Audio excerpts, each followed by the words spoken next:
Question था मेरा, कोई भी नॉन रेजिडेंट पाकिस्तानी जो कि आउटसाइड पाकिस्तान है वो यहाँ पे प्रॉपर्टी का लेन देन करता है, तो उसके ऊपर अगर उसकी कोई इनकम जनरेट होती है तो उसके लिए रिटर्न फाइल करना ज़रूरी है। नॉन रेजिडेंट पाकिस्तानी है और वो यहाँ पर प्रॉपर्टी का लेन देन करता है, ठीक है। देखें, एक तो है कि प्रॉपर्टी एसेट जो है उसके पास एसेट की एक्विजिशन पहले आती है ना, ठीक है। तो जब किसी शख्स के पास कोई एसेट मौजूद हो और 30 जून के ऊपर वो एसेट उसके पास मौजूद हो, जनरली उसको रिटर्न फाइल करनी पड़ती है। लेकिन नॉन रेजिडेंट पर्सन को एसेट की एक्विजिशन के ऊपर छूट दी गई है, रियायत दी गई है कि अगर वो सिर्फ एसेट ओन करता है इमूवेबल प्रॉपर्टी की सूरत में और कोई और वजह नहीं है उसके रिटर्न फाइल करने की, तो फिर उसे रिटर्न फाइल करने की ज़रूरत नहीं है। एक तो चीज़ ये हो गई। अब आपने कहा कि वो प्रॉपर्टी की ख़रीदो फ़रोख्त करता है, तो इसका मतलब है वो कोई गेन भी अर्न कर रहा होगा, ठीक है। जब कोई वो गेन अर्न कर रहा होगा तो उस गेन की अर्निंग की वजह से उसके ऊपर टैक्स अराइज़ होता है। तो जब इनकम अराइज़ होती है जो टैक्सेबल इनकम है, तो फिर उस सूरत में रिटर्न फाइल करनी पड़ती है, ठीक है। अब इस दफ़ा जो आ गया वो 236C और 236K भी आ गया। तो 236C और K में फ़ाइनल टैक्सेशन आ गई, तो फ़ाइनल टैक्सेशन की वजह से भी उसको रिटर्न फाइल करनी पड़ेगी। फिर ये है कि अब नॉन रेजिडेंट पर्सन जो है ना, उसके साथ एक लॉ में ये भी प्रॉब्लम है कि आपके अगर पर्सन फाइलर ना हो तो उसके ऊपर टैक्स रेट ज़्यादा एप्लीकेबल हो जाता है, 236C का भी, के का भी। तो इन तमाम वजूहात की वजह से इट इज़ एडवाइजेबल कि नॉन रेजिडेंट पर्सन ने अगर पाकिस्तान में कोई इनकम अर्न करनी है, कोई बिज़नेस इनकम अर्न करनी है, कोई कैपिटल गेन्स अर्न करने हैं जिसके ऊपर टैक्सेशन होनी है, तो इट इज़ एडवाइजेबल कि वो रिटर्न फाइल करे। बाज़ सूरतों में, जैसे अभी हमने जो सूरतें डिस्कस की, ज़्यादातर मैंडेटरी वाली सूरतें हैं कि इस सूरत में तो फाइल करनी पड़ती है, ठीक है। सादा वैसे जवाब ये है कि कोई भी शख्स रेजिडेंट हो या नॉन रेजिडेंट हो, अगर उसकी टैक्सेबल इनकम है पाकिस्तान में तो उसे रिटर्न फाइल करनी पड़ेगी। दूसरा क्वेश्चन है, अगर एक पर्सन है वो सैलरीड इंडिविजुअल है और वो इसके अलावा रियल स्टेट में इन्वेस्टमेंट करता है और उसकी फॉर एग्जांपल एक ट्रांजैक्शन है, उसके ऊपर उसे एक टैक्सेबल ईयर में उसकी जो कैपिटल गेन है वो उसकी एनुअल इनकम से 26% हो जाती है, तो क्या उसकी जो टैक्स ट्रीटमेंट है वो एज ए सैलरीड इंडिविजुअल होगी या नॉन सैलरीड इंडिविजुअल होगी? अच्छा, जो रियल स्टेट की टैक्सेशन है ना, वो NTR में नहीं है, वो नॉर्मल टैक्स रिजीम में नहीं है, ठीक है। रियल स्टेट की टैक्सेशन सेपरेट टैक्स रिजीम है। तो जो हमने 75% इनकम वाली बात की थी, तो मैंने ये कहा था कि वो नॉर्मल टैक्स रिजीम की सारी इनकम को कंबाइन करेंगे और फिर देखेंगे कि ये नॉर्मल टैक्स रिजीम की इनकम है तो उसके हवाले से वो रेट वो 75% से ज़्यादा है या नहीं है। तो इसका ताल्लुक बेसिकली सिर्फ नॉर्मल टैक्स रिजीम की इनकम के साथ है। अगर कोई FTR इनकम है या फिक्स टैक्स रिजीम की इनकम है, फाइनल टैक्स रिजीम की इनकम है, तो वो फिर सैलरी के साथ कंबाइन करके उसको नहीं देखा जाता। एक स्लाइड में यहाँ पे जिक्र था कि कोई भी जो कमिश्नर इनलैंड रेवेन्यू है वो अगर ऑर्डर पास करता है तो वो 30 डेज़ या कुछ उसके था, उसके अंदर अपने ही ऑर्डर को रिव्यू कर सकता है। तो क्या ये अंडरस्टैंडिंग मेरी ठीक है या नहीं? पेज 30 के ऊपर थी। नहीं, ये इस तरह नहीं है, ये थोड़ा सा मैं बयान करता हूँ। ये सेक्शन 122A है, बेसिकली स्लाइड नंबर 61 है, पेज नंबर 30 है, शायद उसी की बात कर रहे हैं आप। हाँ, इसका थोड़ा सा कॉन्टेक्स्ट में रिपीट कर देता हूँ।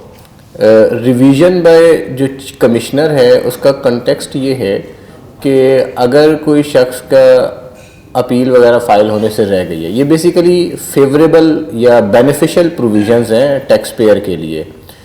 तो अगर कोई शख्स की अपील वगैरह फ़ाइल होने से रह गई है और अब उसके पास कोई और रेमेडी अवेलेबल नहीं है और कमिश्नर ये समझता है कि यार ये केस जेन्युइन है, केस जायज़ है, ठीक है, तो फिर कमिश्नर क्या कर सकता है, उसकी रिवीजन कर सकता है अंडर सेक्शन 122A। तो ये जो रिवीजन बाय कमिश्नर है, इसमें होता है कि कमिश्नर को आप दरख्वास्त कई दफ़ा दे देते हैं, कमिश्नर ऑफिसर्स को जो है वो इंस्ट्रक्शंस पास ऑन कर देते हैं, लेकिन ऑफिसर्स कई दफ़ा ऑर्डर पास करने में डिले करते हैं। तो यहाँ पर ये कहा गया कि कमिश्नर जो है वो जब ऑफिसर को इंस्ट्रक्शन पास ऑन करेगा तो वो जो डिले है वो नहीं होना चाहिए। तो इसलिए 120 डेज़ का उन्होंने टाइम फिक्स कर दिया कि जब कमिश्नर उस ऑर्डर के पास करने की बात करे तो वो विद इन 120 डेज़ वो ऑर्डर पास कर दिया जाए, जो भी रिक्वायरमेंट है उसके मुताबिक। इसकी मैं एक छोटी सी आपको एक मिसाल देता हूँ, एक प्रैक्टिकल एग्जांपल हमने प्रैक्टिस में देखी। एक हमारे पास केस आया, एक ब्रिगेडियर साहब थे, वो फ़ौज से रिटायर हुए तो उनको अपनी वाइफ से काफ़ी मोहब्बत थी, तो जो कुछ मिला रिटायरमेंट पर वो उन्होंने उसका जो घर लिया वो अपनी बेगम साहिबा के नाम पे ले लिया। ठीक है, तो बेगम साहिबा की कोई सोर्स ऑफ इनकम तो थी नहीं, तो टैक्स वालों ने जब उनके नाम पर वो घर आया, पोश इलाके में घर था, काफ़ी सारे पैसे थे, तो टैक्स वालों ने उनको एक नोटिस जारी कर दिया बेगम साहिबा को कि भाई आपने ये घर ख़रीदा है तो इसके ज़राए बताएं कि ये कहाँ से आपके पास आए हैं। तो ब्रिगेडियर साहब ने गुस्सा किया, उन्होंने मतलब टैक्स वालों को, लेकिन उन्होंने फाड़ के फेंक दिया कि यार कि मुझे भेज दिया तो मेरे जायज़ पैसे हैं, प्रॉपर मुझे जो रिटायरमेंट बेनिफिट्स मिले हैं। उसके बाद एक दो मरतबा नोटिस आए, अल्टीमेटली उन्होंने ऑर्डर पास कर दिया, ब्रिगेडियर साहब ने कोई परवाह नहीं की। फिर एक दिन वो उनकी घर की कुर्की के लिए आ गए, तो तब उनको पता लगा कि यार नहीं ये कोई सीरियस थे, कोई मजाक कोई नहीं था मेरे साथ। तो देन उस वक्त तक वो अपील और वो सारी चीज़ें अपने एक्सपायर कर चुके थे और नोटिस ये भी नहीं था कि नहीं मिले, वो हर चीज़ मिली हुई थी, तो he did not have a chance to file an appeal. तो इस केस में फिर 122A की रिवीजन फाइल की गई और उस रिवीजन को फाइल करके फिर कमिश्नर को रिक्वेस्ट की, कमिश्नर ने पूरे केस का जायज़ा लिया और फिर एक फेवरेबल ऑर्डर पास किया। तो this is one of the examples कि जहाँ पर 122A की रिवीजन की जा सकती है in favour of the tax payer. अगर कोई जेन्युइन केस है तो कमिश्नर सू मोटो एक्शन लेके भी ये काम कर सकता है। तो ये 122A का कंटेक्स्ट ये है बेसिकली। और आखिरी है sale tax returns monthly file होती हैं, तो उसकी एनुअल सेल टैक्स रिटर्न भी है, वो भी कंपल्सरी है या नहीं है उसकी compulsion? Annual sales tax return भी फाइल करनी है और उसका एक सेपरेट नोटिफिकेशन जारी हुआ था, अभी उस वक्त मेरे जहन में वो नोटिफिकेशन नहीं है और मेरा ख्याल है कि सबको ही फाइल करनी होती है, जहाँ तक ऑफ द कफ मुझे याद आ रहा है, लेकिन ये कंप्लाइंस की चीज़ है, इसे चेक कर लेंगे। सर मेरा पहला क्वेश्चन तो वो पहले नोट हुआ था उसका, वही सर वो इंस्टॉलमेंट्स वाला प्लॉट, कि अगर वो एक बंदा इंस्टॉलमेंट प्लान लेता है प्लॉट के लिए तो सर वो नॉर्मली 3 to 4 ईयर्स की इंस्टॉलमेंट होती है, तो सर उसको फिर रिटर्न में ओवर द ईयर्स जब उसकी मतलब परचेज़ नहीं हुई कंप्लीट तो उसको रिटर्न में कैसे शो करेंगे सर? इंस्टॉलमेंट्स पे जो प्रॉपर्टी वगैरह परचेज़ करते हैं प्लॉट, तो उसकी जब आपका टैक्स ईयर एंड होगा 30 जून पे, तो उस टाइम तक आपने जितनी उसकी इंस्टॉलमेंट्स पे की होंगी वो आपकी वेल स्टेटमेंट्स में इतनी वैल्यू पे वो शो हो रहा होगा। अब नेक्स्ट ईयर आपने फर्दर इंस्टॉलमेंट्स पे कर दी, अब वो उसमें ऐड होती जाएंगी, नेक्स्ट ईयर वो उतनी उसमें वैल्यू ऐड हो जाएगी। अब 4 ईयर्स के बाद आपने सारी इंस्टॉलमेंट्स पे कर चुके होंगे, तो उस टाइम पे 30 जून पे आपकी वो प्रॉपर्टी पूरी की पूरी आपकी वेल स्टेट में रिफ्लेक्ट हो रही होगी, उसमें आप एडिशन करते जाएंगे हर साल जितनी इंस्टॉलमेंट्स पे करते जा रहे हैं। कैपिटल गेन का सर जो टाइम पीरियड होता है सर? कैपिटल गेन का जो टाइम पीरियड है, अच्छा अब इसमें ना यूजुअली होता ये है कि इस किस्म के इंस्टॉलमेंट्स वाले जो प्लॉट्स हैं उसमें एक डेट ऑफ ट्रांसफ़र होती है, ठीक है। तो जिस डेट ऑफ ट्रांसफ़र पे जब प्लॉट आपके नाम पे आ जाता है उस डेट के बाद से वो कैपिटल गेन का पीरियड स्टार्ट होता है, क्योंकि जब तक वो risk and reward of ownership transfer नहीं हुए, जब तक आप ओनर नहीं बने, उस तक वो डेट ऑफ एक्विजिशन नहीं समझाएगी। पहले आपके एडवांसेस हैं, जैसे अपना हफीज़ साहब ने फरमाया कि जी पहले आप एडवांसेस रिकॉर्ड करते रहते हैं ना, अभी आपका प्लॉट नहीं रिकॉर्ड हो रहा, एडवांस अगेंस्ट प्लॉट रिकॉर्ड हो रहा है, तो when the plot is transferred फिर उसके बाद से आपका जो एक्विजिशन का पीरियड है वो स्टार्ट होगा। सर सेकंड क्वेश्चन मेरा ये इनपुट टैक्स से रिलेटेड है। सर ऐसा देखा गया कि सर सप्लायर्स जो हैं वो इनपुट टैक्स चार्ज कर देते हैं लेकिन वो डिपॉजिट नहीं करवाते in the name of organisation, तो सर वो फिर क्लेमेबल नहीं होता। तो सर ऐसे केस में फिर उस सप्लायर मतलब एक आध केस ऐसा देखा गया कि वो फिर जो ऑर्गेनाइजेशन होती है वो सप्लायर से उसकी इनवॉइस अमाउंट डिडक्ट कर लेती है, मतलब वो उससे रिटेन कर लेती है, उसको पे नहीं करती। तो सर नंबर 1 करके इसमें लीगली सर कौन सी रेमेडी अवेलेबल है, और सर नंबर 2 के ये जो अमाउंट डिडक्ट कर लेता है ऑर्गेनाइजेशन उस सप्लायर से in respect of input tax paid earlier, उसका सर ये लीगली ये सही है कि नहीं? इसमें ना इनपुट टैक्स के जो सप्लायर अगर आपसे टैक्स चार्ज करता है, कलेक्ट करता है और गवर्नमेंट को जमा नहीं करवाता, ठीक है, तो इस पे आपको इनपुट टैक्स डिसअलाउ हो जाता है, ठीक। ये इनपुट टैक्स जो डिसअलाउ होता है ये है सेक्शन 8(1), उसकी क्लॉज है CA, small c small a के साथ लिखी जाती है। अच्छा, इसके बारे में एक लाहौर हाई कोर्ट का डिसीजन है जिसमें लाहौर हाई कोर्ट ने इस क्लॉज को ही अल्ट्रा वायरस करार दे दिया, ठीक है। लाहौर ने कहा ये क्लॉज ही गलत है, कसूर किसी और का है, सप्लायर ने टैक्स जमा नहीं करवाया तो आप सज़ा जो है वो बायर को क्यों दे रहे हैं? तो लाहौर हाई कोर्ट का इसके ऊपर फैसला मौजूद है कि लाहौर हाई कोर्ट ने कहा कि ये क्लॉज ही अल्ट्रा वायरस है। तो अगर आपका कोई ऐसा केस बनता है तो आप लाहौर हाई कोर्ट के फैसले की रोशनी में कह सकते हैं कि जनाब ये अल्ट्रा वायरस है, इस वजह से ये मेरा क्लेम मुझे मिलना चाहिए। इसमें बेसिकली जो असल जो क्लॉज एप्लीकेबल होती है वो उस वक्त एप्लीकेबल होती है सेक्शन 8A है, जहाँ पे जॉइंट एंड सीवियर लायबिलिटी का कंसेप्ट है। अगर कोई दोनों रजिस्टर्ड पर्सन हो और दोनों जानबूझ के कन्विंस करें और फिर वो टैक्स गवर्नमेंट के पास ना जाए तो वो इन्वोक की जा सकती है। 81CA के ऊपर आप लाहौर हाई कोर्ट के फैसले का सहारा ले सकते हैं। टैक्स अमाउंट जमा नहीं करवाता और आपके पास वो आ जाता है 1 महीना 2 महीने, वो विदिन 6 मंथ आप क्लेम करना चाहें तो कर सकते हैं। अगर वो फीड करता है, नहीं करता, देन आपने क्या करना है कि आप 17% तो उसको पे नहीं करेंगे, फिर उसके ऊपर पेनल्टी क्या लगाएंगे कि उसके बिल में से जो उसकी वैल्यू होगी उसके में से 17% काटेंगे। देखिए ये ना कॉन्ट्रेक्चुअल ऑब्लिगेशंस की बात है। नहीं, वो सेल टैक्स में पेनल्टी भी है। मतलब जिस तरह नॉन रजिस्टर्ड से हम डिडक्शन करते हैं 5% और जो रजिस्टर्ड है अगर वो नहीं पे करता तो उसकी पे वो सेल टैक्स तो रोक लेते हैं। लेकिन दोनों बातों में फ़र्क है थोड़ा सा। देखिए एक है विद होल्डिंग की प्रोविजंस, ठीक है। अब आप भी रजिस्टर्ड पर्सन है, वो भी एक्टिव टैक्स पेयर है, तो आप तो विद होल्डिंग कोई नहीं कर रहे होंगे, ठीक है। जब आप विद होल्डिंग कोई नहीं कर रहे तो वो तो बात ख़त्म हो गई ना। अब उसके बाद उसने एक डिफ़ॉल्ट कर दिया, ठीक है। अब वो जो सप्लायर है उसने डिफ़ॉल्ट, आपने तो पेमेंट कर दी, आप तो पेमेंट दे चुके हैं, ठीक है। उसके बाद वो डिफ़ॉल्ट कर रहा है, वो जमा नहीं करवा रहा। यानी स्टेप आप देखें ना, स्टेप कौन से इन्वॉल्व है। पहला स्टेप था उसने आपको इन्वॉइस दी, अगले स्टेप में आपने देखा कि जनाब विद होल्डिंग तो बनती नहीं है, मैं इस पार्टी को पेमेंट कर दूं। जब उसने पेमेंट कर दी उसके बाद उसने अपलोड करनी थी ताकि आप इनपुट क्लेम ना कर सकें, वो अपलोड नहीं कर रहा। अब ये लॉ का झगड़ा ख़त्म हो गया। अब तो सप्लायर और बायर का झगड़ा शुरू हो गया ना कि तुम्हारी वजह से या तुम्हारी नाअहली की वजह से या तुम्हारी जो भी काम है जिसकी जो तुम अपलोड नहीं कर रहे हो, तो अब ये कॉन्ट्रेक्चुअल ऑब्लिगेशंस आ गई ना। नहीं, मैं जो प्रैक्टिस कर रहा हूँ, मैंने ये जिस तरह उन्होंने बात की मैंने पेमेंट कर दी, लेकिन अगले जमा नहीं हुई, मुझे नोटिस आए क्रस्ट की वजह से, वो डिफरेंस आया। उस वक्त मैनुअल होती थी, मैंने वो फिर दोबारा मेरी से उन्होंने वसूल की टैक्स वालों ने। मैंने आगे उनके जो उनका जो सेल टैक्स का डिपार्टमेंट था वहाँ भी उनके लेटर भी लिखवाया कि ये पार्टी है, रजिस्टर्ड पर्सन है, इसने ये इस चेक के ज़रिए ये पेमेंट वसूल की है, ये इनवाइस ने पूरी डिटेल दी। तो उसके अगेंस्ट तो कोई एक्शन नहीं है, मेरे ऊपर वो दोबारा से मेरे से वसूल किया विद सरचार्ज। तो एक तो ये मुझे डबल होगी। मैंने ये क्या किया कि आइंदा से किसी की सेल टैक्स पेमेंट करता ही नहीं हूँ, रजिस्टर्ड पर्सन भी हो कोई भी हो, जब तक वो सेल टैक्स पोर्टल में आता नहीं है मेरी पेमेंट, फिर उससे मैं मतलब फर्दर 10% जो उसकी वैल्यू है वो भी रोक लेता हूँ। मतलब 100% पेमेंट करने की बजाय मैं उसको सेल टैक्स के अलावा 90% पेमेंट करता हूँ, सिर्फ अगर एडवांस देनी पड़े। आपकी बात के ऊपर थोड़ा सा वापस आता हूँ। देखिए अभी हमने स्टेप बाय स्टेप मिसाल ली थी एक ऐसी की जिस पार्टी की जिसके साथ पेमेंट हो गई, ठीक है।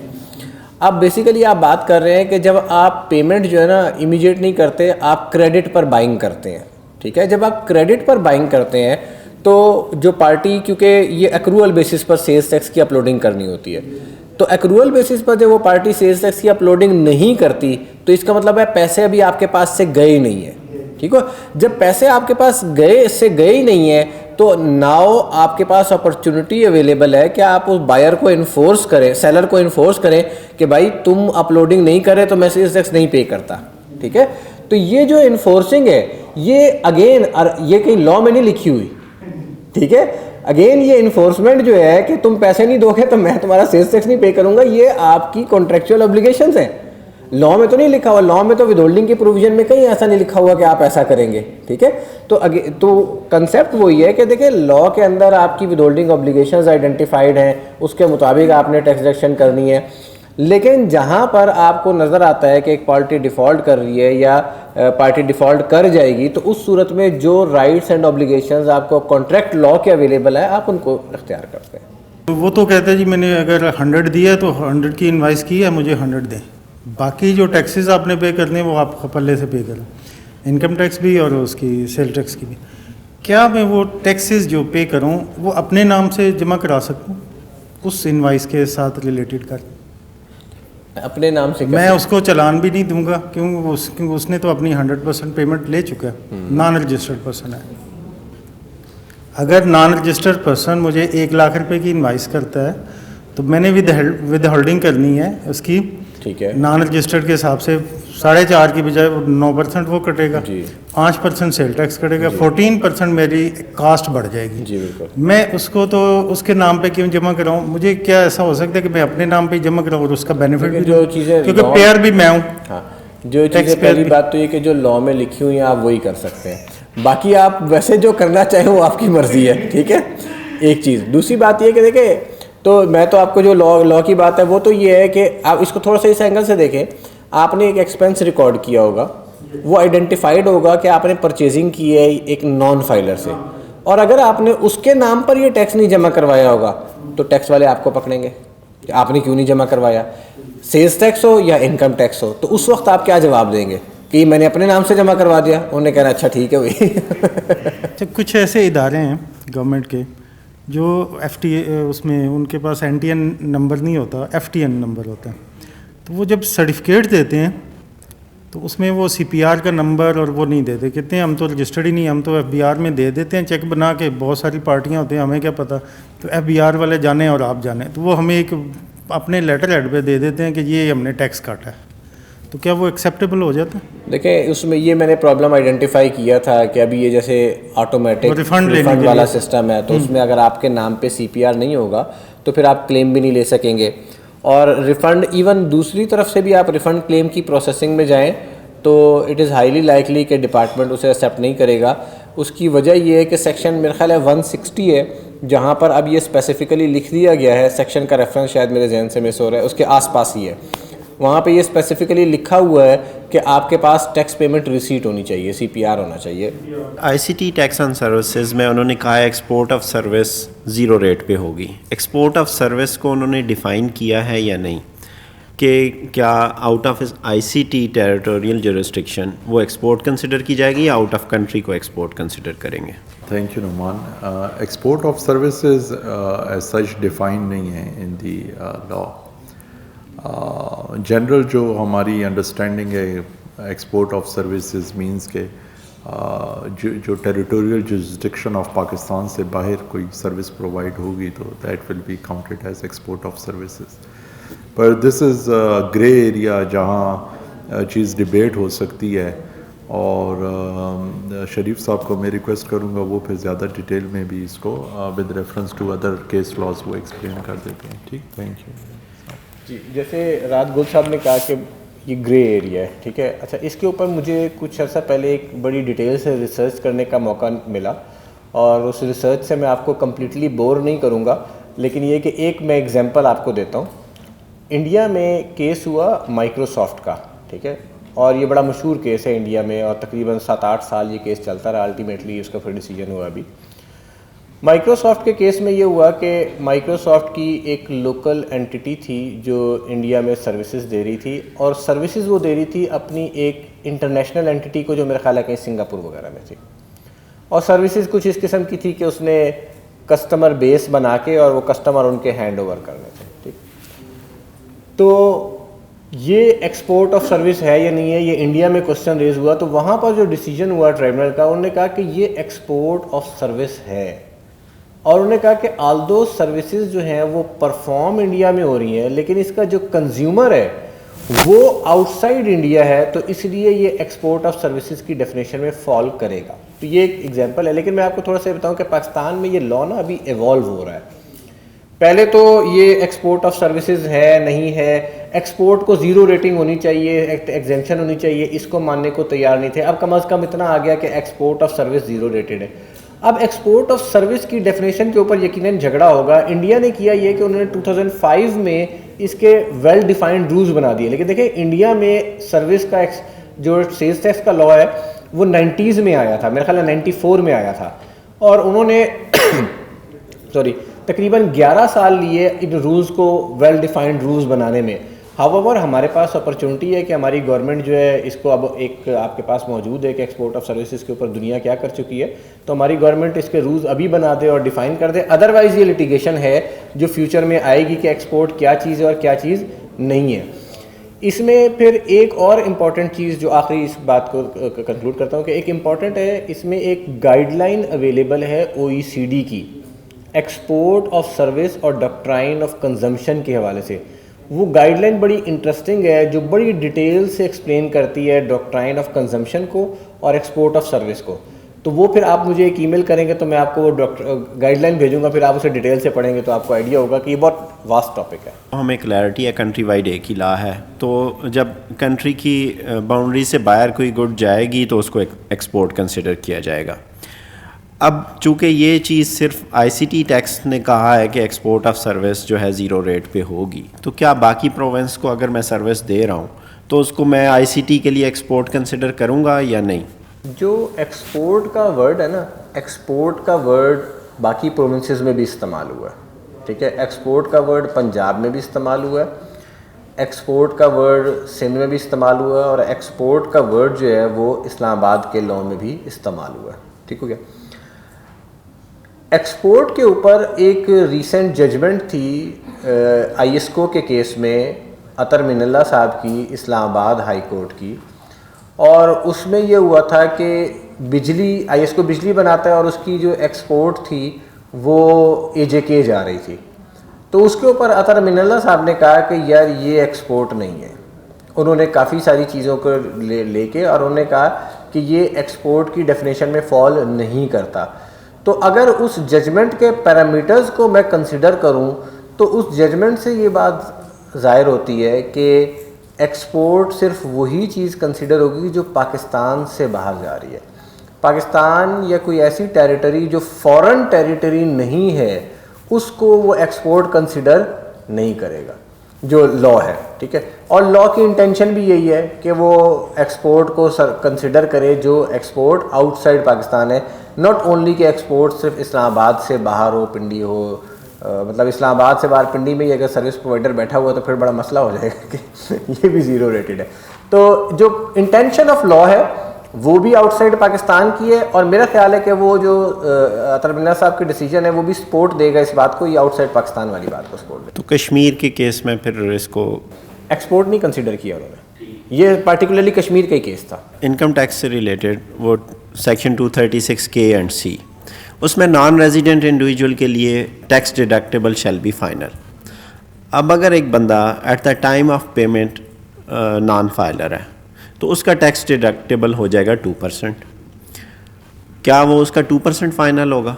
अच्छा, ये जो डिबेट है कि नॉन फाइलर का जो एक्स्ट्रा टैक्स डिडक्ट होगा, जब ओरिजिनली फाइलर और नॉन फाइलर की प्रोविजंस आई थी तो उस वक्त ओरिजिनली सेक्शन 169 में और सेक्शन 8 में भी मेरा ख्याल है ये क्लियरली आइडेंटिफाई किया गया था कि अगर वो रिटर्न जमा करवा दे तो जो extra tax as a non filer उसका काटा गया है वो उसको रिफ़ंड मिल जाएगा। तो प्रॉबेबली वही उसूल यहाँ पर लगना चाहिए, लेकिन ये एक दफ़ा मैं ज़रा उन प्रोविजंस को देखना पड़ेगा कि वो एग्जैक्ट एप्लीकेबिलिटी यहाँ पर है या नहीं है। तो प्रिंसिपली होना चाहिए, लेकिन ये क्वेश्चन ऐसा है कि एक दफ़ा जब तक मैं 169 के साथ इसे मैच नहीं करूँगा उस वक्त तक मैं कंफर्म नहीं कर सकता। Principally yes it should be. Down payment और इंस्टॉलमेंट पे आपने प्रॉपर्टी परचेज़ किया है तो उसे बुक्स ऑफ अकाउंट में या अपनी वेल्थ स्टेटमेंट में कैसे दिखाएंगे? उसमें सर ने कहा कि उसे एज एडवांस दिखाएं। तो अगर लीज्ड व्हीकल के केस में जिस तरह से हम फुल वैल्यू पे दिखाते हैं और बाकी को लीज लाइबिलिटी दिखाते हैं, leased asset and lease liability, net impact उसका सेम होता है। तो अगर हम इस केस में भी प्रॉपर्टी की पूरी वैल्यू दिखा दें और रिमेनिंग अमाउंट को अपनी लाइबिलिटी दिखाएं और 4 साल का पीरियड गुजर जाएगा विद इन इंस्टॉलमेंट, तो हमें कैपिटल गेन के ऊपर उसका बेनिफिट हो सकता है। क्या ये पॉसिबल है? अच्छा देखिए, क्योंकि आपकी इस बात का लिंक है कैपिटल गेन के बेनिफिट के साथ, ठीक है। जो कैपिटल गेन का बेनिफिट है ना वो, या जो ईयर की काउंटिंग है वो स्टार्ट होगी डेट ऑफ एक्विजिशन के साथ। आपकी रिटर्न में शो करने से वो डेट ऑफ एक्विजिशन शुमार नहीं होगी। जब टैक्स वाले के पास जाएंगे तो टैक्स वाला आपका कागज़ निकालेगा, कागज़ में देखेगा कि अच्छा यार आपकी नाम पे कब ट्रांसफ़र हुई है। तो इसलिए कैपिटल गेन के बेनिफिट के साथ इसको लिंक नहीं किया जा सकता। नंबर 2, वेल्थ स्टेटमेंट में एसेट को इंस्टॉलमेंट बेसिस पर बिल्डअप किया जाए या वो जो फाइनेंस लीज का ट्रीटमेंट है उसके तौर पर किया जाए। लॉ में जैसे हमारे अकाउंटिंग स्टैंडर्ड में तो क्लियरली दिया हुआ है ना, तो लॉ ने ये क्लियरली लिखा नहीं हुआ, क्योंकि दोनों का नेट रिजल्ट एक ही है। असल में वेल्थ स्टेटमेंट का मतलब ये है कि वो आपकी एक्चुअल वेल्थ को रिफ्लेक्ट कर रही हो। तो आप एक तरफ लायबिलिटी दिखा दें, दूसरी तरफ एसेट को बिल्ड करते रहे, तब भी वेल्थ स्टेटमेंट का रिजल्ट वही है। अगर आप इंस्टॉलमेंट बेसिस के ऊपर बिल्ड करते रहे, तब भी उसका रिजल्ट रही है। इंस्टॉलमेंट बेसिस पर दिखाना इसलिए बेहतर है क्योंकि वो आपकी कैश फ्लो के साथ मैच कर रहा होता है, तो अदरवाइज़ आपको होता है टैक्स में अकाउंटिंग समझानी उनको डिफ़िकल्ट हो जाती है। ठीक है, तो इंस्टॉलमेंट समझानी आसान होती है कि इतनी इंस्टॉलमेंट मैंने पे की, ये मेरे बैंक से बाहर जा रहे हैं पैसे, ये मेरी वेल्थ में रिफ्लेक्ट हो गया।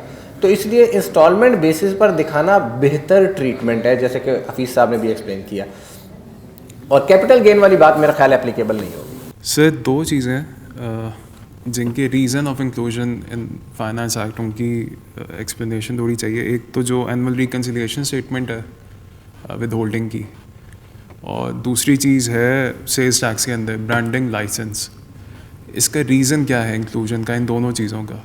और नंबर 1, नंबर 2 जो एनुअल रिकन्सिलिएशन स्टेटमेंट है उसमें अदर देन CPRs या विद होल्डिंग के जो रेलिवेंट डॉक्यूमेंट्स हैं, उनके अलावा कोई ऐसी चीज़ें हैं जिनको अब फर्दर कंपनीज़ को ख्याल रखना होगा कि ये चीज़ें हमारे पास होनी चाहिए? एनुअल रिकन्सिलिएशन स्टेटमेंट की बात करते हैं। आपने कहा कि उसकी रीज़न क्या है कि उन्होंने लॉ में शामिल कर दिया। ठीक है, अच्छा, मकसद तो डॉक्यूमेंटेशन ही है और टैक्स वालों के पास एक इन्फॉर्मेशन बिफोर हैंड अवेलेबल होना है ताकि वो उस इन्फॉर्मेशन को उनका सिस्टम स्क्रूटनाइज कर सके।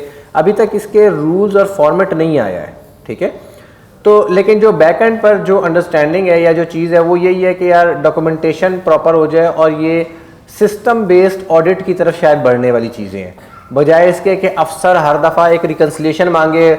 हर अफसर अपना नया फॉर्मेट निकाल लेता है, अपने नए फॉर्मेट के मुताबिक चीज़ों को देखता है और फिर वो जैसे डाटा आता है उस डाटा को समझना भी उसके लिए मुश्किल होता है। तो प्रॉबेबली जो बज़ाहिर नज़र आ रहा है वो ये होगा कि आप सिस्टम में से जब चीज़ें रिकन्सिलिएशन में डाल रहे होंगे तो वो सिस्टम कहीं ना कहीं बैक एंड पे उसकी मैचिंग शायद कर रहा हो कि अगर आप कहते हैं कि मैंने इतना बनाया है तो वो आपकी विद होल्डिंग स्टेटमेंट से मैच कर रहा होगा, वहीं से ही आप CPR उठा के डालेंगे। जो रिटर्न के अंदर फाइल किया है वो भी सिस्टम के अंदर अवेलेबल है। तो प्रॉबेबली ये इन चीज़ों को सिस्टमेटिकली मैच करने की कोशिश होगी ताकि वो सिस्टमेटिकली मैच हो, ऑफिसर इंटरेक्शन कम से कम हो, ह्यूमन इंटरवेंशन कम से कम हो, और जो रिजल्ट्स हैं जो यानी ये कहते हैं ना एक्सेप्शन रिपोर्टिंग जिसे कहते हैं, कि जहाँ पर मैच नहीं हो रहा उसको फिर फर्दर स्क्रूटनाइज किया जाए कि ये मैचिंग क्यों नहीं हो रही। बज़ाहिर रिकन्सिलिएशन का ये मकसद नज़र आता है। सर इसके any other ancillary documents other than CPRs वगैरह, या जो विद होल्डिंग के लिए हम रखते हैं डॉक्यूमेंटेशन कंपनीज रखती हैं कि विद होल्ड किया टैक्स तो ये इसकी रेलेवेंट डॉक्यूमेंटेशन होगी। रिकन्सिलिएशन स्टेटमेंट बनाने के सिनेरियो में कोई फर्दर डॉक्यूमेंटेशन या मोस्ट प्रोबेबली नेक्स्ट ईयर से ही अप्लाई होगा, तो इस साल में जो भी विद होल्डिंग करनी है उसके अंदर कुछ रखें ध्यान में कि अब क्योंकि हमने रिकन्सिलिएशन स्टेटमेंट भी फॉरवर्ड करनी है इसलिए फर्दर ये डॉक्यूमेंट्स आप हमें दें, या इनका हम ख्याल रखें कि अब ये एक अच्छा रिकॉर्ड हमने मेंटेन करना है। अच्छा देखें, इसमें एक चीज़ तो ये कि चूँकि उसके भी फॉर्मेट्स अवेलेबल नहीं है और डॉक्यूमेंटेशन रिक्वायरमेंट भी, रूल्स भी अवेलेबल नहीं है, तो कुछ कहना तो बड़ा डिफ़िकल्ट होगा कि 100% एक्यूरेसी के साथ कि यार ये चीज़ें हो जाए तो ये डन हो जाएगा। ठीक है, लेकिन जो अगर हम इसके मकसद को या ऑब्जेक्टिव को जहन में रखें तो ऑब्जेक्टिव ये है कि जितनी विद होल्डिंग स्टेटमेंट की रिपोर्टिंग है वो आपके फाइनेंशियल्स के साथ, रिटर्न्स के साथ मैच हो रही हो। तो इसका मतलब ये हो कि आपको ये ख्याल करना है कि यार जिन चीज़ों पे आपने विद होल्डिंग नहीं की उनकी रीज़न और उनकी बेसिस, जिन पे विद होल्डिंग कर ली वो तो आसान एक्सप्लेन करनी, असल जिनकी आप विद होल्डिंग नहीं कर रहे उनकी रीज़न और एक्सप्लेनेशन वो आपके पास डॉक्यूमेंटेड होनी चाहिए। लेजर्स आपके पास मौजूद होते हैं, मसलन एक्रूअल्स होती हैं, ठीक है, एक्रूअल्स के ऊपर विद होल्डिंग नहीं हो रही होती तो वो आपके पास उसकी वो तो सिंपल रीज़न है, आप उसे अलग करके आइडेंटिफाई कर सकते हैं, या ज़्यादातर बिलो टैक्सेबल लिमिट होगी और तीसरे किसी के पास एग्जेम्पशन सर्टिफिकेट होंगे। तो इन तीनों चीज़ों का आपके पास अप्रोप्रिएट रीजनेबल प्रूफ मौजूद हो तो मेरा ख्याल है ये रिकन्सिलिएशन डिफ़िकल्ट नहीं होगी इंशाल्लाह। एक दूसरी चीज़ है जो सेल्स टैक्स से रिलेटेड है, जो एडवांस के टाइम पे जो सेल्स टैक्स होता था वो अब ख़त्म हो गया, तो ये रेट्रोस्पेक्टिव है कि नहीं? रेट्रोस्पेक्टिव नहीं है, 1 जुलाई से होगा। सर मैंने आपसे पूछा था ओवर टाइम की रीइंबर्समेंट का, मंथली रीइंबर्समेंट है, फिक्स अमाउंट है, क्या वो इनकम में इंक्लूड होगी, वो टैक्सेबल होगी? रीइंबर्समेंट जो आपकी जॉब से, एम्प्लॉयमेंट से रिलेटेड होंगे वो शामिल नहीं होंगे, जो आपको अलाउंसेस मिलते होंगे वो आपके सैलरी का पार्ट हो गया। अच्छा सर, एक और चीज़ कि रेंट ए कार, ये क्या ट्रांसपोर्ट सर्विसेज में आएगा? जी, ट्रांसपोर्ट सर्विसेज में सेल्स टैक्स इंक्लूड होता है ना इनवाइस पे, कोई भी गुड्स एंड सर्विसेज की इनवाइस है, तो क्या हमारी ग्रॉस सैलरी पे हम विद होल्डिंग टैक्स डिडक्ट करेंगे या फिर नेट अमाउंट पे, ग्रॉस इनकम पे वो अमाउंट पे या नेट अमाउंट? हाँ, ग्रॉस अमाउंट पे। सेक्शन 153 की जो टैक्स डिडक्शन होती है वो ग्रॉस अमाउंट के ऊपर होती है, इंक्लूसिव और सेल्स टैक्स की अमाउंट के ऊपर होती है।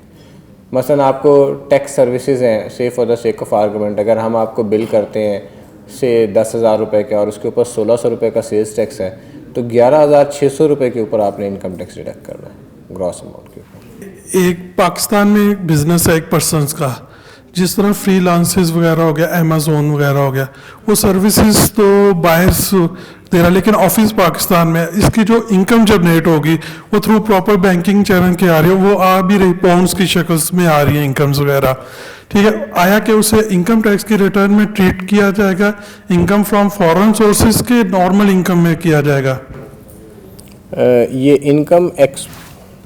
ये जो इनकम है ये आपकी एक्सपोर्ट ऑफ सर्विसेज की इनकम? जी, जस्ट लाइक द अमेज़ोन, जैसे अमेज़ोन रिसेंटली लॉन्चिंग हुआ है कि सेल्स परचेज की, वो यूके में बैठ के बिजनेस हो रहा है, लेकिन ऑफिस इनका पाकिस्तान में है। जस्ट फ्रीलांसिंग है, अगर हम फ्रीलांसिंग में कोई काम कर रहे हैं, उसकी इनकम तो बाहर से जो रेमिटेंस की शक्ल्स में आते हैं, पैसे आ रहे हैं पाउंड्स की शक्ल्स में आ रहे हैं, आप बैंक अकाउंट्स में ले, लेकिन वो बिजनेस इनकम जनरेट हो रही है।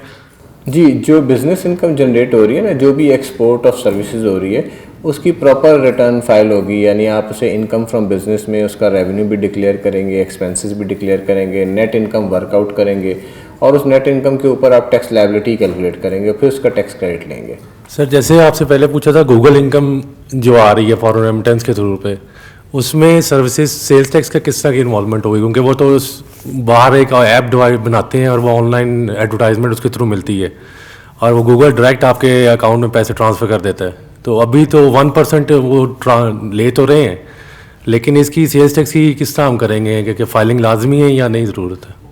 जो इस्लामाबाद में आप ये सर्विसेज कहाँ से बैठे हुए हैं, इस्लामाबाद में या इस्लामाबाद से बाहर है? सर, बेस तो पंजाब है, पिंडी में। ठीक हो गया।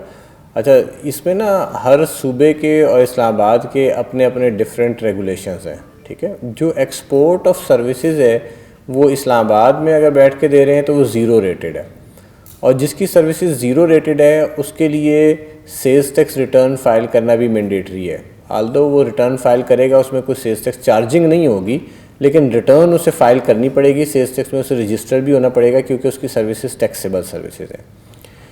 जबकि दूसरी तरफ जो सूबे हैं, अब सूबों में थोड़ा सा इंटरेस्टिंग सिनेरियो है, चूँकि मुख्तलिफ सूबों के मुख्तलिफ प्रोविजंस हैं, तो फ़िलहाल मैं आपके क्वेश्चन पंजाब की हद तक अपने आप को महदूद रखता हूँ। पंजाब में एक्सपोर्ट ऑफ सर्विस के लिए वो कहता है कि export of service is exempt from tax, ठीक है, और उस एग्जेम्पशन की शर्तें ये है कि वो नॉर्मल बैंकिंग चैनल से पैसे पाकिस्तान में लेके आए, सर्विसेज एक्सपोर्ट हो रही हो, तो एग्जेम्पशन तो वहाँ पर भी अवेलेबल है, उसके ऊपर टैक्स की चार्जिंग नहीं होती। लेकिन क्या वहाँ पर रिटर्न फाइल करनी है या नहीं करनी है? अच्छा, अब से पहले जब तक ये 100% टैक्स क्रेडिट का मामला नहीं आया था, उससे पहले अगर आप रिटर्न ना भी फाइल करते तो ना पंजाब में कोई पूछ रहा था, ना कोई इसमें प्रॉब्लम था। अब जब ये रिटर्न फाइलिंग की लिंक हो गया 100% क्रेडिट के साथ, तो इसका मतलब है अब इसमें आपको मोहतात होना पड़ेगा, ठीक है। और मोहतात होने का मतलब ये है कि जो लिटरल मीनिंग है, जो ज़्यादा कंजर्वेटिव मीनिंग है, उनके ऊपर आपको जाना पड़ेगा। कंजर्वेटिव मीनिंग क्या है? कंजर्वेटिव मीनिंग ये है कि पंजाब के लॉ में ये लिखा हुआ है कि जो भी शख्स टैक्सेबल सर्विसेज देता है उसके लिए रजिस्टर होना ज़रूरी है, और टैक्सेबल सर्विस की डेफिनेशन में लिखा हुआ है कि टैक्सेबल सर्विसेज वो सर्विसेज हैं जिनका नाम सेकंड शेड्यूल में लिखा हुआ है। तो इन सर्विसेज का नाम भी सेकंड शेड्यूल में लिखा हुआ है, तो और जो टैक्सेबल सर्विसेज दे रहा है उसे पे रजिस्टर होना पड़ेगा। तो इसका मतलब ये हुआ कि टेक्निकली आल्दो आपको इनके ऊपर कोई टैक्स तो पे नहीं करना, लेकिन इट इज़ एडवाइजेबल कि आप पंजाब में भी नील की रिटर्न फाइल कर लें, ठीक है, ताकि कल को FBR ये क्वेश्चन रेज ना करे कि जनाब आपने टैक्स तो नहीं पे करना था लेकिन रिटर्न फाइलिंग की कंप्लाइंस आपने करनी थी, क्योंकि उसकी बज़ाहिर अल्फाज से ये बात ज़ाहिर होती है। वैसे मैं आपको एक और भी इसमें थोड़ी सी अपडेट दे दूं कि पाकिस्तान सॉफ्टवेयर एक्सपोर्ट बोर्ड और मिनिस्ट्री ऑफ IT के साथ मेरी डिस्कशन में हमने ये चीज़ उठाई है कि यार ये तो एग्जेम्पशन होने के बावजूद रिटर्न फाइलिंग करना जो है ये एक कम्बरसम रिक्वायरमेंट है और ये नहीं होनी चाहिए। इनके लॉ में थोड़े से लेक्यूनाज हैं, बाकी सूबों में भी हैं, उनको दूर करने पे कुछ काम हो रहा है, ठीक है। तो अगर वो 2-4 महीने तक रिजॉल्व हो गए तो ठीक है sorry, otherwise it is advisable कि आप रिटर्न्स फाइल करें, नील के रिटर्न्स फाइल करें। सर दूसरा है अंडर सेक्शन 155 अभी ये 10th स्केड्यूल से ओमिट हो गया है और अब इसकी नॉन फाइलर वाला केस रेंटल पे भी आ गया है। अब सिचुएशन है कि अगर पहले 2 महीने वो नॉन फाइलर था, हमने तो एवरेज निकालनी होती पर ईयर के हिसाब से, तो वो स्लैब रेट अगर निकालते हैं और वो तीसरे महीने में जाके फाइलर हो जाता है, तो क्या हम वो जो टैक्स हमने एक्स्ट्रा पे किया होगा क्या उसको कंसीडर करेंगे, या वो जो पे कर दिया उसको छोड़ के हम नेक्स्ट 8 मंथ्स को एज अ फाइलर देखेंगे या नॉन फाइलर देखेंगे? देखिए, आपने जो विदहोल्डिंग टैक्स डिडक्शन करनी होती है ना, और जो स्टेटस देखना होता है वो देखना होता है जिस डेट पे आप पेमेंट कर रहे हैं उस डेट ऑफ पेमेंट के हिसाब से आपने करनी होती है, ठीक है। तो जब भी आपसे टैक्स वाला हिसाब लेगा तो वो पूछेगा कि अच्छा आपने पेमेंट किस डेट पर की थी, उस डेट पर वो जाके स्टेटस देखेगा वो फाइलर था या नॉन फाइलर था, और उसके मुताबिक आपको पेनलाइज करेगा अगर आपने उसका फाइलर या नॉन फाइलर का गलत टैक्स काटा हुआ होगा। तो आपको तो डेट ऑफ पेमेंट के ऊपर उसका स्टेटस को चेक करना होगा। सर दूसरा FTN जैसे ब्रिटिश काउंसिल है, अभी मेरे केस चल रहा है हमारा अंडर सेक्शन 122(9) का, वो कहते हैं, ब्रिटिश काउंसिल कहता है कि जी आप हमारी डिडक्शन नहीं कर सकते, लेकिन FBR कहता है जी FTN होने का मतलब लाजमी नहीं है कि डिडक्शन ही कोई सर्टिफिकेशन या कोई लॉ में कोई ऐसी प्रोविजन नहीं है, और स्पेशली सेकंड स्केड्यूल में कोई ऐसी चीज़ नहीं जिसमें ब्रिटिश काउंसिल को कहा जाए कि अब वो नहीं है आते उसके अंडर। तो इसके लिए क्या होगा कि FTN के लिए कोई एग्जम्पशन सर्टिफिकेट रिक्वायर्ड होता है लाजमी, FTN में होना ही इक्वल है? जी, FBR की बात इस हद तक दुरुस्त है कि सिर्फ़ और सिर्फ FTN होने से कोई लॉ की प्रोविज़न आपको एग्जेम्प्ट करार नहीं देती, ठीक हो गया। हाउएवर जैसे आपने चूँकि नाम लिया ब्रिटिश काउंसिल का, तो ब्रिटिश काउंसिल जो है प्रॉबेबली वो डिप्लोमेटिक मिशन के हवाले से या किसी और हवाले से उनकी एग्जेम्पशन, एक तो ये पता लगना चाहिए ना कि FTN है तो उनकी एग्जेम्पशन किस हवाले से है। उनकी एग्जेम्पशन जो मेरा ख्याल है कि उन्हें कंफर्म नहीं है, लेकिन हो सकता है उन्हें एक डिप्लोमेटिक मिशन के पार्ट के तौर पर ये एग्जेम्पशन उनके पास अवेलेबल हो, ठीक है। तो अगर डिप्लोमेटिक मिशन के पार्ट के तौर पर उनके पास एग्जेम्पशन अवेलेबल है, सर्टिफिकेट नहीं लेकिन लॉ में एग्जेम्पशन है, सेक्शन 42 है मेरा ख्याल है, जो डिप्लोमेटिक मिशंस को इम्यूनिटी देता है, एग्जेम्पशन फराहम करता है। तो जब सेक्शन 42 के तहत वो एग्जेम्पशन अवेलेबल है, तो यहाँ पर अब क्वेश्चन ये अराइज होता है कि क्या ब्रिटिश काउंसिल या किसी ऐसी एंटिटी के लिए जिसे लॉ ने एग्जेम्प्ट करार दिया है, क्या उसके लिए एग्जेम्पशन सर्टिफिकेट होना भी ज़रूरी है या नहीं है। इसके ऊपर डाइवर्जेंट व्यूज़ हैं। इसके ऊपर सिंध हाई कोर्ट ने कहा था कि एग्जेम्पशन सर्टिफिकेट होना ज़रूरी है, जबकि लाहौर हाई कोर्ट ने कहा है कि एग्जेम्पशन सर्टिफिकेट होना ज़रूरी नहीं है। एज ए विदहोल्डिंग एजेंट आपको यही है, इसका मतलब है कि ये एक लिटिगेशन है, अभी तक सुप्रीम कोर्ट का फैसला नहीं आया इसके ऊपर, इन दोनों डाइवर्जेंट व्यूज़ के ऊपर। सुप्रीम कोर्ट ने सिंध हाई कोर्ट के डिसीजन को सस्पेंड किया था, but only to the extent of petitioners जो सुप्रीम कोर्ट के पास गए थे, तो वो सस्पेंशन जनरल नहीं है। तो इसलिए ये इख्तलाफ अभी चल रहा है। तो as a withholding agent it is advisable कि आप उनसे एग्जेम्पशन सर्टिफिकेट तलब कर लें, और अगर वो एग्जेम्पशन सर्टिफिकेट नहीं देते तो फिर इसका मतलब है या तो आप उनका टैक्स डिडक्ट करेंगे या फिर आप लिटिगेशन के लिए तैयार रहेंगे कि FBR जब आएगा तो हम उससे लाहौर हाई कोर्ट के डिसीजन की बेसिस के ऊपर लड़ाई करेंगे। सर वो लाहौर हाई कोर्ट का डिसीजन वो आपसे मिल सकता है? हाँ, रिपोर्टेड डिसीजन है, वो ईमेल करेंगे तो ये आपके पास अगर रेट कार्ड है इसमें ईमेल एड्रेसेस गिवन है, कोई भी आप क्वेरी इस किस्म की आप बाद में ईमेल कर सकते हैं, तो इंशाल्लाह ताला आपको। सर लास्ट क्वेश्चन है, अगर एक केस कंटिन्यू है और वो जो जिसके खिलाफ केस चल रहा है उसकी डेथ हो जाती है, उस सूरत में क्या वो केस का किस चलता रहेगा या क्या होगा? क्योंकि उसकी अभी तक अपील पे था, लेकिन अपील अभी फाइनल अभी उसका नहीं आया था। अपील लाहौर में आई, लाहौर में अपीलेंट ट्रिब्यूनल में गया हुआ है। इंडिविजुअल के बारे में कानून ये कहता है, सेक्शन 98A है मेरा ख्याल है, इंडिविजुअल के बारे में कानून ये कहता है कि अगर कोई इंडिविजुअल फौत हो जाए, तो आपने वो देखा ना कि जब कोई बंदा फौत होता है ना, तो वो ऐलान करते हैं कि अगर किसी का कोई कर्जा है, किसी का कोई रहते हैं पैसे, तो वो आके ले जाए। तो सबसे पहले टैक्स डिपार्टमेंट ने अपने कानून में लिख दिया कि मैं मौजूद हूँ या ना हूँ, इंडिविजुअल के जो जायदाद है उस पर सबसे पहला हक मेरा है। तो अगर कोई इंडिविजुअल फौत हो जाता है तो उसकी जो लायबिलिटी है टैक्स की, वो इंडिविजुअल के वर्सा की जिम्मेदारी है कि वो टैक्स लायबिलिटी पे करेंगे।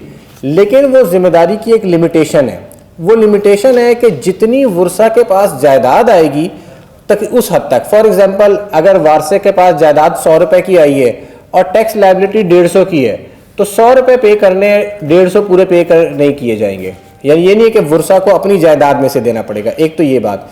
दूसरी बात यह कि अगर कोई प्रोसीडिंग किसी शख्स के खिलाफ चल रही है और वो शख्स फौत हो जाता है, तो उसके जो लीगल रिप्रेजेंटेटिव हैं उनकी जिम्मेदारी है, as per law section 98A में लिखा हुआ है कि उनकी जिम्मेदारी है कि वो उस प्रोसीडिंग्स को उसी तरह से फॉलो करेंगे जैसे कि वो फौत हुआ वो शख्स करता है। यानी उसकी जिम्मेदारी अब उनके सर पे आ गई है। सर मेरा क्वेश्चन है सेक्शन 154 के हवाले से 154A। सर जब ये सेक्शन स्पेसिफिकली एक्सक्लूड कर रहा है foreign remittance export of IT services को from deduction of withholding of tax, then it is mandatory for withholding agent to required exemption certificate from the remittance holder के आप exemption certificate provide करें, although section 65F में credit available है इसके लिए। अच्छा, ये असल में ऐसा है ना कि देखें, जो उसने तो एक्सक्लूजन दे दी, ठीक है, लेकिन एक्सक्लूजन देने के बाद बैंक को ये कैसे आइडेंटिफाई होगा कि ये जो पैसे आ रहे हैं ये वाकई फ़ॉरेन रेमिटेंसेस के पैसे IT इनेबल्ड सर्विसेज के ही हैं या किसी और चीज़ को तो नहीं है। अब हर शख्स जो पैसे ला रहा है वो अगर ये क्लेम करना शुरू कर दे तो बैंक तो इस बात को, बैंक के लिए तो इम्पॉसिबल है कि वो हर शख्स के क्लेम को वेरीफाई करे, और अगर उससे गलती होगी तो बैंक को सज़ा भुगतनी पड़ेगी। तो बैंक ये जिम्मेदारी अपने सर नहीं लेगा, ठीक है। तो ये जिम्मेदारी जिस बंदे के पास आ रही है, पैसे आ रहे हैं, उसी बंदे की जिम्मेदारी है कि वो प्रूव करे कि ये मेरी जो इनकम है ना वो 65F में फॉल करती है। और प्रूफ करने के लिए जो बेस्ट है वो सेक्शन कमिश्नर का एग्जेम्पशन सर्टिफिकेट है कि थर्ड पार्टी अथेंटिकेट करेगी या कमिश्नर अथेंटिकेट करेगा तो ये बात मानी जाएगी। अच्छा, ये इसको अगर हम बाकी प्रोविजंस के साथ देखें, मसलन आप देखें कि जो ऑयल एंड गैस सेक्टर की कंपनीज़ हैं उनके बारे में स्पेसिफिक है कि 46A के तहत, क्लॉज 46 के तहत उनकी एग्जेम्पशन बनती है, लेकिन फिर भी उनको एग्जेम्पशन सर्टिफिकेट लेके आना पड़ता है।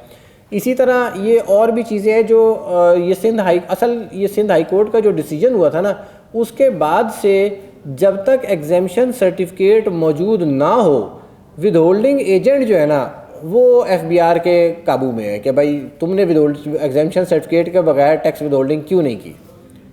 तो इस वजह से एग्जेम्पशन सर्टिफिकेट लेना पड़ता है। और वो जो केस हुआ था जो सिंध हाई कोर्ट में था वो भी बैंकों का था, वो केस था प्रोविडेंट फंड का। बैंक कहते थे कि प्रोविडेंट फंड तो लॉ में एग्जेम्प्ट है तो हम इसका टैक्स क्यों काटें। FBR ने काटना है और सुप्रीम कोर्ट ने कहा कि हाँ भाई बगैर एग्जेम्पशन सर्टिफिकेट के आपने काटना है, तो वो भी बड़ी क्लियर एग्जेम्पशन थी। लेकिन स्टिल, हालांकि उसमें तो एक ही डॉक्यूमेंट रिक्वायर था कि वो कंफर्म कर देता भाई ये अप्रूव्ड है, लेकिन सिंध हाई कोर्ट ने कहा कि काटना पड़ेगा। तो इसमें तो फिर भी और भी चीज़ें रिक्वायर होंगी जो प्रूव करेंगी कि यार ये वाकई एक्सपोर्ट कर रहा है। तो इसलिए बैंकों की मजबूरी है कि वो आपसे एग्जेम्पशन सर्टिफिकेट मांगेंगे। अच्छा सर, इसमें हम जा रहे हैं सेक्शन 65F के अंदर ना, कमिश्नर के पास एग्जेम्पशन लेने के लिए, तो जो उसके अंदर कंडीशंस हैं वो सारी ऐसी हैं जो at the end of the tax year meet होती हैं। तो कमिश्नर किस बेसिस पे इसको एग्जामिन करेगा कि टैक्स पेयर क्वालिफाई कर रहा है एग्जेम्पशन के लिए या नहीं? अच्छा देखें, जो यूजुअली जो भी कंडीशंस होती हैं ना एग्जेम्पशंस के लिए या टैक्स क्रेडिट्स के लिए, ये कंडीशंस उस वक्त वेरीफाई नहीं होती। लेकिन अगर कमिश्नर इस स्टेज के ऊपर एग्जेम्पशन नहीं देगा, साल के बाद एग्जेम्पशन देगा, तो ये तो पूरा साल गुजर गया, इस साल का क्या होगा, ठीक है। तो कमिश्नर के लिए बेसिकली ये सेटिस्फाई होना ज़रूरी है कि यार ये चीज़ें जो हैं देयर आर रीज़नेबल चांसेस कि कंडीशंस मीट हो जाएंगे। मसलन उसमें से एक इम्पॉर्टेंट चीज़ ये है कि क्या वो एक्सपोर्ट ऑफ सर्विसेज में इन्वॉल्व है या नहीं है, ठीक है। उसके पास प्रूफ आ रहा है, PSEP का सर्टिफिकेट आ रहा है, एक्सपोर्ट ऑफ सर्विसेज का आ रहा है। बाकी तो कंप्लायंस रिक्वायरमेंट्स हैं। कंप्लायंस रिक्वायरमेंट्स में सेल्स टैक्स की फाइलिंग है, विदहोल्डिंग स्टेटमेंट्स की फाइलिंग है, रिटर्न की फाइलिंग है, और कमिश्नर के पास ये पावर है कि वो सर्टिफिकेट विड्रॉ कर सकता है। ये जो कमिश्नर के पास एग्जेम्पशन सर्टिफिकेट है, अगर कमिश्नर के पास इंफॉर्मेशन आती है बाद में तो कमिश्नर विड्रॉ कर लेगा। तो ये पावर किस लिए है? ये पावर इसीलिए है ना कि कमिश्नर अपने आप को एक रीजनेबली सेटिस्फाई करेगा कि यार there is a case for giving an exemption certificate, वो इस बेसिस के ऊपर कमिश्नर एग्जाम्पशन सर्टिफिकेट देता है। हमने अभी मैं जैसे शुरू में डिस्कस किया था, हमने आज एक इशू हुआ है जी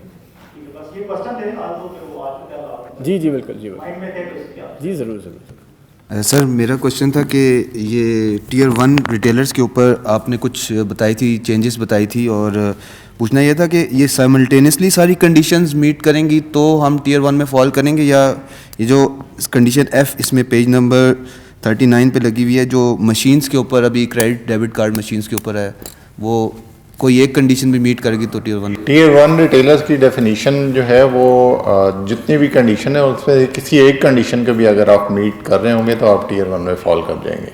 सब कंडीशन का साइमल्टेनियस होना ज़रूरी नहीं। सबसे पहले आपने रेफ़र किया था अतहर मिल्ला साहब के एक केस को जिसमें उन्होंने कश्मीर की सर्विसेज को एक्सपोर्ट डिक्लेयर नहीं किया था, लोकल इनलैंड डिक्लेयर किया था।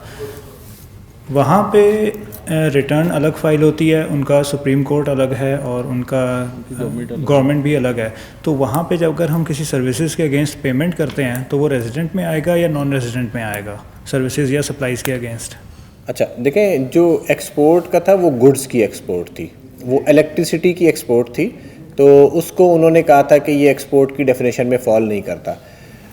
वो जो एक्सपोर्ट की डेफिनेशन में फॉल नहीं करता उसके इंटायरली डिफरेंट रीजंस हैं, वो आप डिसीजन पढ़ेंगे तो फिर आइडिया होगा, वो रेजिडेंट या नॉन रेजिडेंट की डिस्कशन नहीं थी, ठीक है। हाउएवर जो एंटिटी है, मसलन अगर आपकी एंटिटी पाकिस्तान में है और आपकी एक ब्रांच जो है ना, तो पाकिस्तानी एंटिटी वहाँ के लिए नॉन रेजिडेंट है और वहाँ की एंटिटी पाकिस्तान के लिए नॉन रेजिडेंट है। इसी तरह इंडिविजुअल्स का भी मामला है। अस्सलाम वालेकुम, this is Numan from Earthlink Developments. सबसे पहले सर मैं अप्रिशिएट करता हूँ आपकी एफ़र्ट्स को, आज का सेशन बहुत ही इंटरेक्टिव और इन्फॉर्मेटिव था। अच्छा, मेरा question related to real estate rental income profit on debts इससे रिलेटेड है। जहाँ पे डेवलपमेंट का काम होता है वहाँ पे तो इंस्टॉलमेंट्स पे प्लॉट बिकते भी हैं, डाउन पेमेंट्स, इंस्टॉलमेंट्स आपने रिटर्न में शो करना है नहीं करना, वो एक अलग डिस्कशन है। लेकिन आजकल जो रेजिडेंशियल और कमर्शियल बिल्डिंग्स बन रही हैं वहाँ पे जो मोड ऑफ पेमेंट और इंसेंटिव्स दिए जाते हैं वो कुछ इस तरह से होते हैं कि आप डाउन पेमेंट दे दें और 3 साल जब तक कंस्ट्रक्शन चलती रहेगी आप हमसे उस शॉप का या अपार्टमेंट का रेंट ले लें।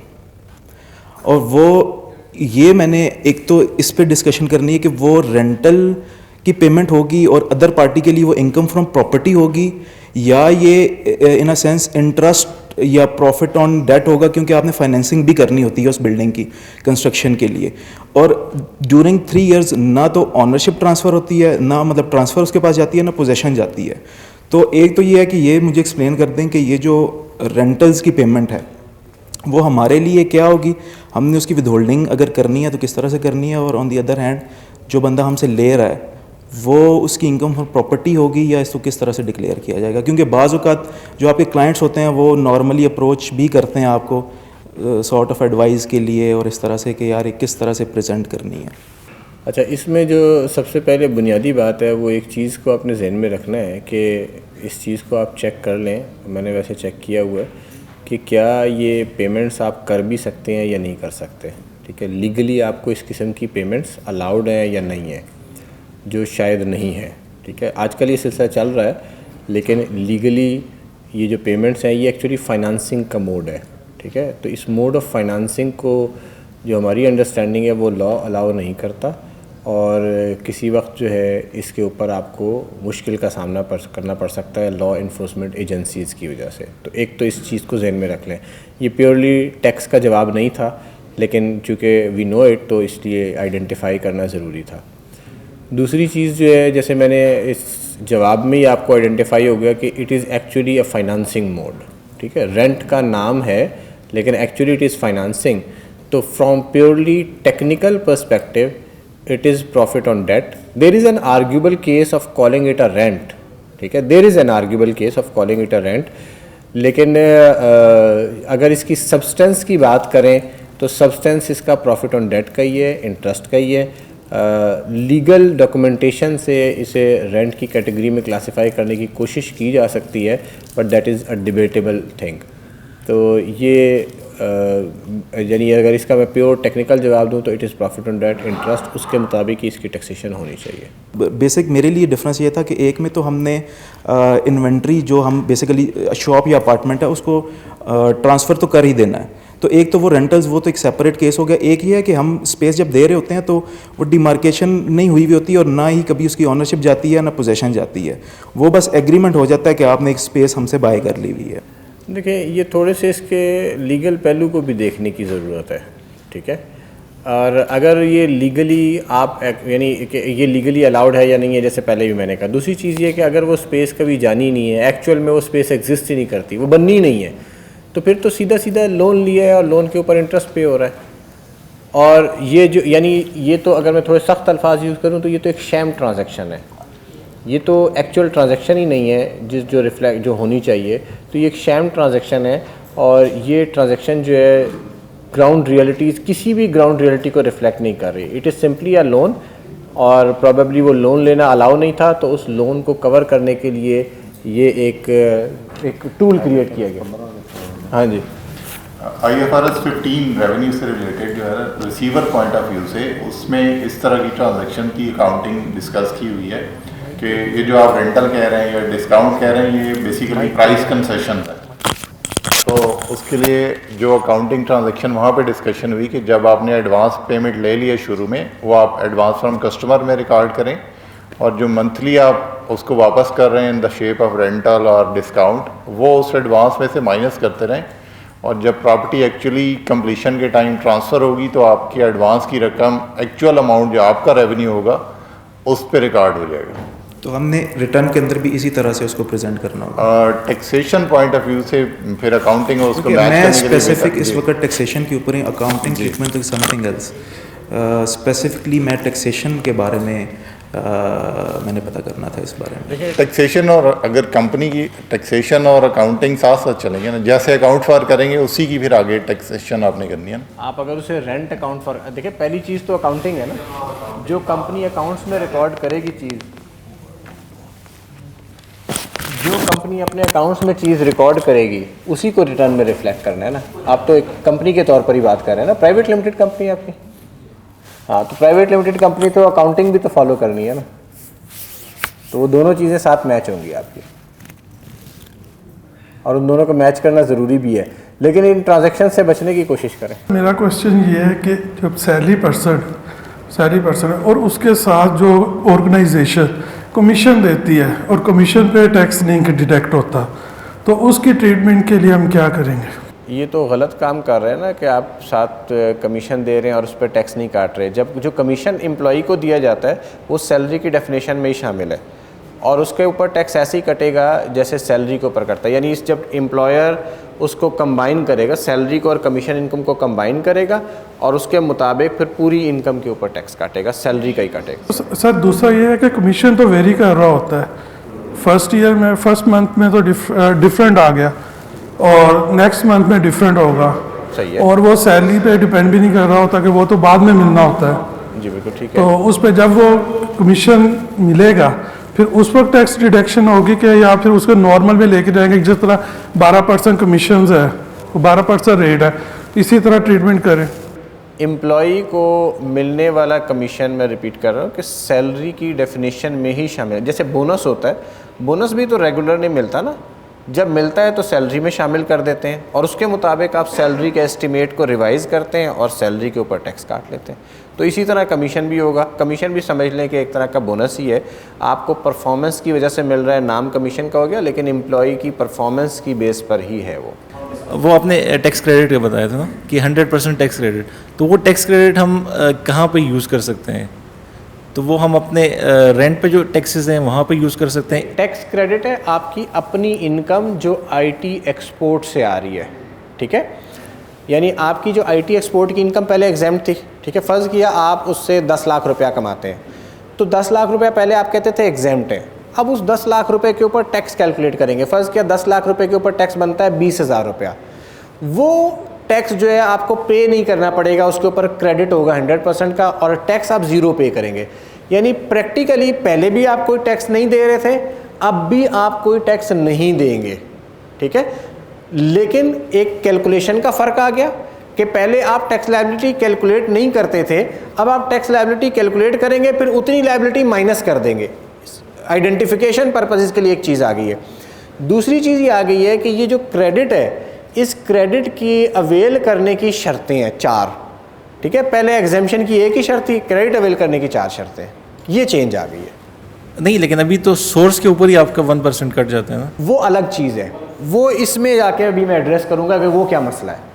वो कटना नहीं चाहिए, उसके कटने के से बचने का तरीका भी है, वो अभी उसको मैं एक्सप्लेन करूँगा या मैं आगे आएगा। सर मेरा क्वेश्चन स्पेशल टेक्नोलॉजी जोन के हवाले से, जो करंटली एस्टेब्लिश बिजनेस हैं, ऑर्गेनाइजेशंस हैं, तो ये एज ए जोन इंटरप्राइजेज वहाँ पे रजिस्टर हो सकती हैं, या मतलब उसके लिए कोई आपको नई इनोवेशन का होना ज़रूरी है? आप भी जा सकते हैं एज ए जोन इंटरप्राइज, वहाँ पे भी जा सकते हैं। कुछ ऐसी प्रोविजंस भी हैं, रूल्स अभी इसके असल में ड्राफ्ट में हैं, ठीक है, इसलिए उसके ऊपर कोई स्पेशल टेक्नोलॉजी जोन के ऑर्डिनेंस या रूल्स की फाइनलिटी अभी नहीं हुई है। ऑर्डिनेंस तो आ गया लेकिन रूल्स फाइनल नहीं हुए। लेकिन अंडरस्टैंडिंग ये है कि एक ये भी तरीकाकार है कि आप जो एग्जिस्टिंग है वो एग्जिस्टिंग किसी जगह को जोन इंटरप्राइज उसी को रजिस्टर करवा लें। इस तरह की भी कोई रूल्स में प्रोविज़न आ रही है, लेकिन अभी वो कंफर्म नहीं है। या आपको मूव करना पड़ेगा कि वो जोन डेवलप हो जाए, आप उधर मूव कर जाए। दूसरा ये है कि आप जिस जगह पे बैठे हुए हैं या किसी और जगह पे आप अपने आप को या NIH की जगह है, ये तो अभी एक उन्होंने एलोकेट कर दिया ना, लेकिन ये अभी न्यूज़ में है कि जहाँ पर आप लोग बैठे हुए हैं वहाँ पर भी शायद आपको जोन एंटरप्राइज का दर्जा दिया जा सके। क्योंकि एक ये भी चीज़ सामने आई थी कि यार जो एग्जिस्टिंग बिजनेस है वो अपना इतना बड़ा सेटअप छोड़ के, जिस पे इतनी कॉस्ट लगी हुई है, वो सेटअप छोड़ के आपके जोन के अंदर क्यों चले जाए। अब फिर आप डिस्क्रिमिनेशन क्रिएट कर रहे हैं कि एक ऑर्गेनाइजेशन पहले आपको बिलियंस रुपए का एक्सपोर्ट लाके दे रही है, आप उस ऑर्गेनाइजेशन को तो रियायत नहीं दे रहे और नई जगह के ऊपर कह रहे हैं कि वहाँ पे शिफ्टिंग हो, उसकी कॉस्ट बियर करो, फिर हम आपको रियायत देंगे। तो इस चीज़ के ऊपर भी कुछ रूल्स जो है ना इस हवाले से ड्राफ्टिंग में है, लेकिन फाइनल रूल मेरी नज़र से अभी गुजरे नहीं है। अच्छा, इसके लिए आपने अपने एग्जिस्टिंग बिजनेस को न्यू बिजनेस पे शिफ्ट करना भी ज़रूरी नहीं है? नहीं, न्यू बिजनेस में शिफ्ट करना ज़रूरी नहीं है। उस जोन के अंदर, उस एरिया के अंदर फ़िलहाल जाने की ज़रूरत है। और ये भी पॉसिबिलिटी है कि आप जो एग्जिस्टिंग एरिया है शायद उसमें भी आप जोन इंटरप्राइज हो सकें। लेकिन ये बात फाइनेंस एक्ट की नहीं है, ये उन रूल्स की बात है। तो उन रूल्स की इंटरप्रिटेशन पे जो है ना वो फिर हम डिस्कशन करेंगे जब रूल्स आ जाएं, उसके बाद मेरा ख्याल है कि हम उस पर एक आपके साथ सेपरेट किसी वक्त कर लेंगे। ठीक, अस्सलाम वालेकुम, ज़ुहैब फ्रॉम ओरिएंट एक्सप्रेस। मैंने सवाल पूछना था 154A के हवाले से। करंटली हमारी इंटरनेशनल टर्मिनेशन की रेमिटेंसेस बाहर से आती हैं और उसके ऊपर 154A जब अप्लाई होगा तो हाँ, एक्चुअल विद होल्डिंग जब स्टार्ट होगी तो उसके ऊपर क्या कहते हैं जो नॉर्मल टैक्स रिजीम है उसको क्या कहते हैं उसके अंदर फिर हम कैलकुलेशन भी नहीं करेंगे और उसको ऑप्ट कैसे करेंगे ऑनलाइन रिटर्न के अंदर? फाइनल टैक्स रिजीम को ऑप्ट करने की ज़रूरत नहीं है। फाइनल टैक्स रिजीम तो एप्लीकेबल है। You can opt out of final tax regime but you are not required to opt in to final tax regime. ठीक है, जो अल्फाज उसमें लिखे गए हैं वो ये लिखे गए हैं कि फाइनल टैक्स रिजीम एप्लीकेबल है इन तमाम लोगों के ऊपर, but they can opt out of normal final tax regime. ठीक हो गया? अच्छा, तो आप करना सिंपली ये है कि आप ऑप्शन के लिए कोई लेटर, कोई इंटीमेशन देने की ज़रूरत नहीं है। आपने सिंपली जाके अपनी रिटर्न फाइल करनी है। उस रिटर्न के अंदर आपने अपने 154A के टैक्सेस जो आपके कटे हुए हैं वो रिफ्लेक्ट करेंगे और उनको आप रिटर्न जमा करवा देंगे। अच्छा, एक चीज़ इसमें अगरचे आपके क्वेश्चन में शायद उस तरह से एड्रेस नहीं है, लेकिन मैं क्लैरिफाई करना चाहता हूँ कि पहले ये होता था कि जो फाइनल टैक्स रिजीम वाले लोग हैं उन्होंने सिर्फ एक स्टेटमेंट सबमिट करते थे जिसे सेक्शन 115 सबसेक्शन 4 की स्टेटमेंट कहते थे।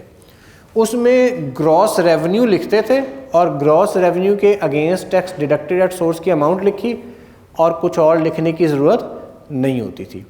अब वो सेक्शन 115(4) की स्टेटमेंट फाइल नहीं करनी, बल्कि उन्होंने क्या करना है, अपनी पूरी नॉर्मल टैक्स रिटर्न के मुताबिक अपना पूरा प्रॉफिट एंड लॉस वहाँ पर दिखाना है। और अगर आप रिटर्न फाइलिंग में जाए तो 3 कॉलम्स होते हैं। पहला कॉलम होता है जिसमें तमाम फिगर्स लिखते हैं, दूसरा कॉलम है जिसमें एग्जाम फाइनल टैक्स रजीम वाली सारी इनकम आती है। आपने पहला भी कॉलम फिल करना है, दूसरा भी कॉलम फिल करना है। ये दोनों कॉलम फिल करेंगे तो आपकी जो नॉर्मल टैक्स रजीम है वो सिस्टम ऑटोमेटिक ज़ीरो कर देगा। उसके बाद आप जो फाइनल टैक्स रजीम वाले वहाँ पर एक टैब दिया हुआ है, वहाँ पे जाके अपनी ग्रॉस रिसीट्स और उसकी फिगर लिखेंगे एंड दैट्स इट। सर ये तमाम एग्जाम्पशन जो हैं जो एप्लीकेशन अप्लाई की जाती हैं उसके लिए कमिश्नर पाबंद है कि वो 15 दिन के अंदर उसके ऊपर डिसीजन लेगा?